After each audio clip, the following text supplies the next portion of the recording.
नमस्कार,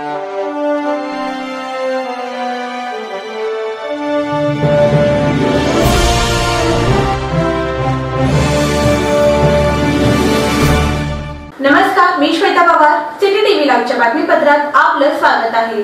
18व्या लोकसभा निवडणुकीत इंडिया आघाडीतील घटक पक्ष या नात्याने महाराष्ट्र राज्यात महाविकास आघाडीसोबत सर्वत्र जोरदार मेहनत घेतली व भाजपचा पराभव करण्याकामी भरीव योगदान दिले. आगामी विधानसभा निवडणुकीत जागा वाटप बैठकीत माकपला सामावून घेतले जाईल. माकपच्या प्रस्तावावर चर्चा होईल. विशेष म्हणजे महाराष्ट्रातील ज्येष्ठ नेते माजी आमदार नरसय्या आडम मास्तर यांच्यासोबत मी विधिमंडळात काम केलेला आहे. कामगार, शेतकरी आणि सर्वसामान्यांचा हा बुलंद आवाज विधानसभेत पाहिजे. यासाठी सोलापूर शहर मध्य विधानसभा मतदारसंघातून जिंकतील. यासाठी मी स्वतः जातीने लक्ष घालण्याचे सकारात्मक काँग्रेस पक्षाचे महाराष्ट्र प्रदेशाध्यक्ष खासदार नाना पटोले यांनी आश्वासन दिले.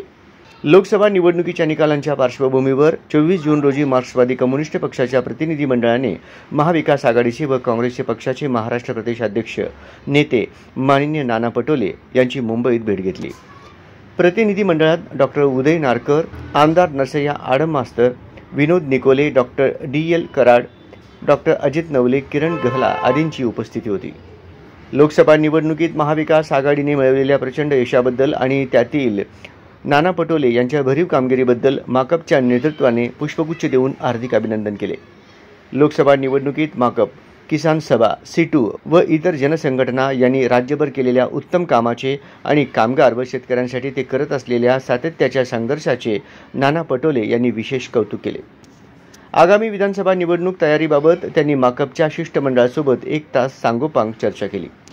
माकप राज्यात लढवू इच्छित असलेल्या सोलापूर शहर मध्य, ठाणे, डहाणू, तलासरी, विक्रमगड, शहापूर, नाशिक पश्चिम, कळवण, दिंडोरी, इगतपुरी, अहमदनगर, अकोले, बीड, माजलगाव, परभणी, पाथरी, नांदेड, किनवट या 12 विधानसभा जागांवर यावेळी सकारात्मक चर्चा झाली.